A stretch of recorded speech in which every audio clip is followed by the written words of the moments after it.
If you hadn't noticed, I'm a knight. Hello, I'm Knight Jake, host of the Mighty Fortress radio podcast, and welcome to Movie Gripes.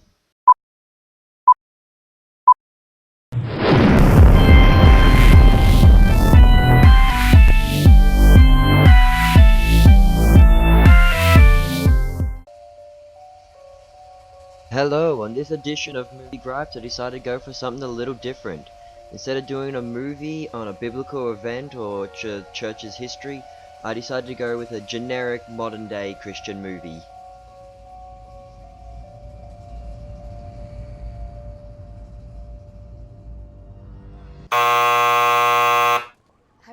Okay, my first gripe is about this whole scene. Look at the dodgy, fake background in this scene. I mean, why didn't they just film on an actual pier? Why does it have to be a fake background using green screen and all that stuff? I mean, look at it. You can see the fakeness of the background there. I had to make sure you were legit. I see.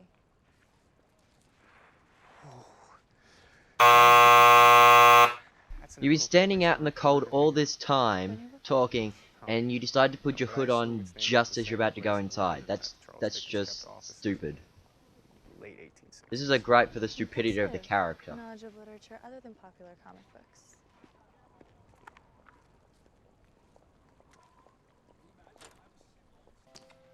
Random verse time, Gary. Okay.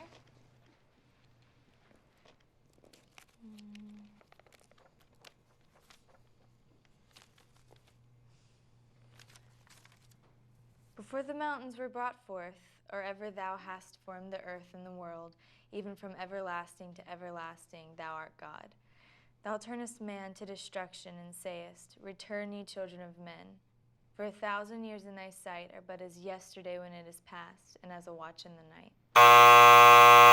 Spoiler alert for all those who haven't seen this movie, but the second I heard her read this verse, I already guessed where they were going with this.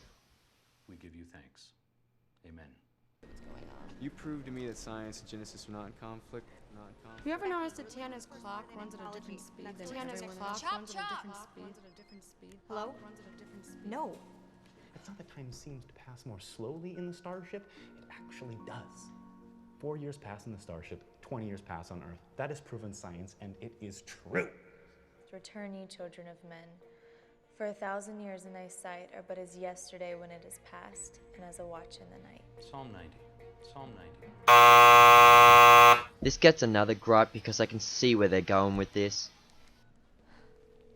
Greetings, sis. Mark, I need you to figure something out for me. No one seems to notice the man beside the road. He was just a ragged soldier out there in the cold. But he seemed to have a purpose only known to him as he walked along the streets that night to the town of Bethlehem. In his head he held a memory of all the wars he known.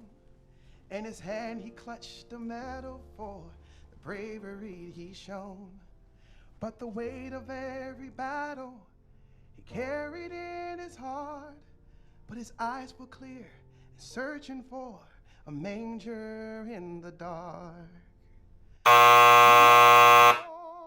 Okay, this song gets a gripe just because there is no soldier recorded in the nativity story. Like they never lived.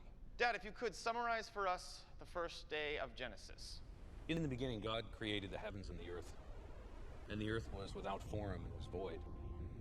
And the darkness was over the face of the deep.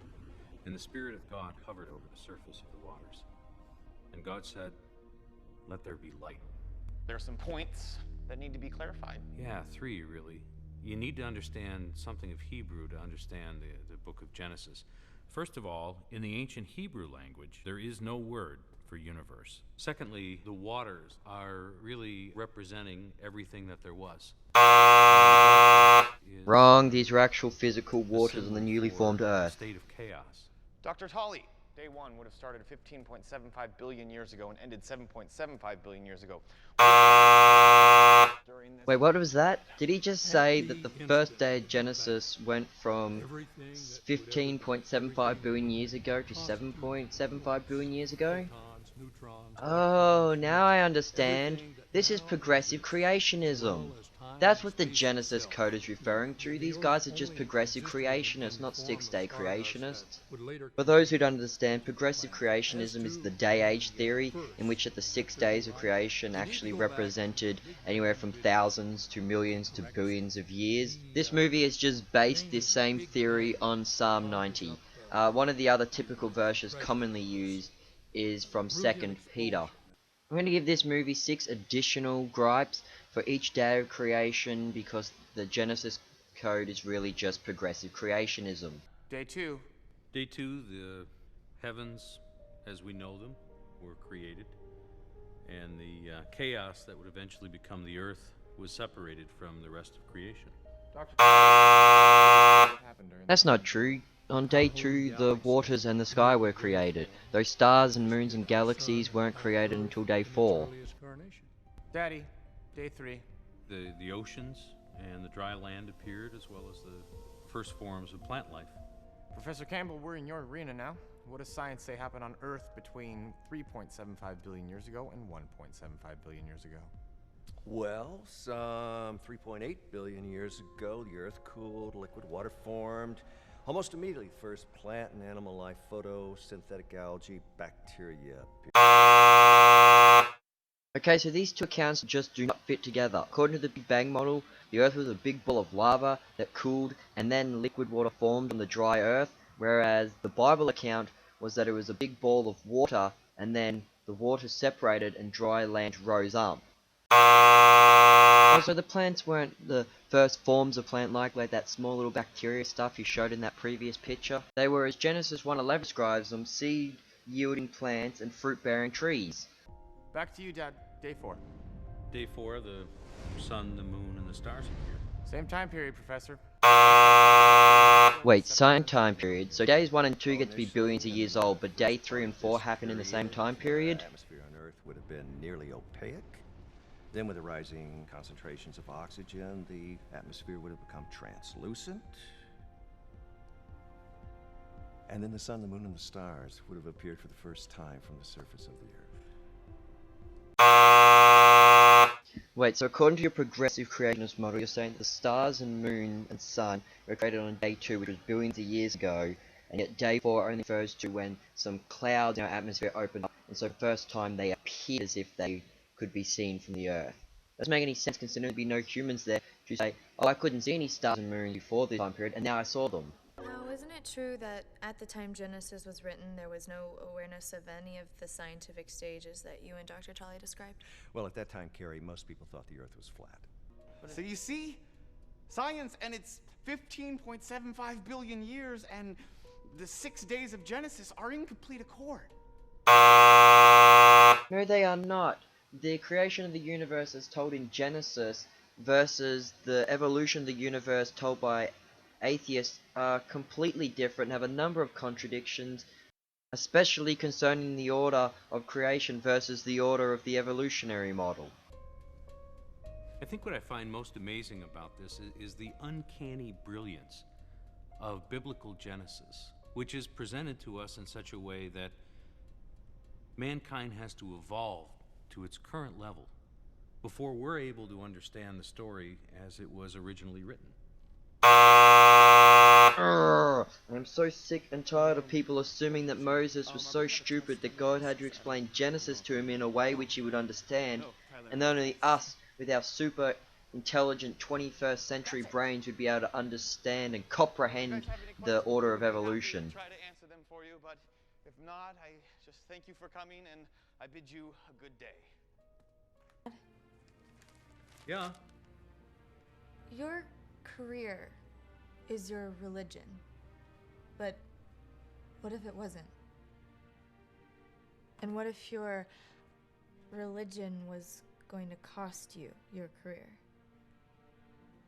How would you handle that? Well, it sounds like I should have an easy answer for that, Carrie, but I don't. It's a very real dilemma, and I'd have to think very carefully about it. No, God over Korea. I don't care who you are or what you say. That's the answer. Okay, I just want to throw in another gripe for this poorly done green screen. Blake, when I called, I don't know how to explain this to you. We're too late. No. That's not what I meant. I'm sorry if you thought that. It's just that I don't know how to explain this to you. When I called you, I was certain that she was slipping away, but something's happened. And I don't know if this is a temporary reprieve or... Blake, your mother is awake, and her vital signs are improving. Cliche miracle in a Christian movie. Absolutely. Thank you. Absolutely. Good. See you in church. Cliche on-the-spot conversion after seeing said cliche miracle. In the beginning, God created the heavens and the earth.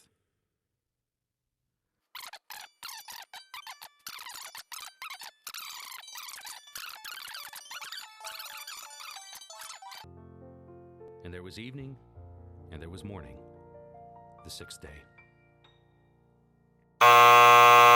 One last gripe for not including day 7 of the creation week. And so the Genesis code ends up with 24 gripes in total. I really thought it would have done better than that. But if you think I missed anything, please leave them in the comments below. And so the Genesis code takes second place on our list. If you have any suggestions for further movies that you'd like to see me do a movie gripes on, please leave them in the comments below.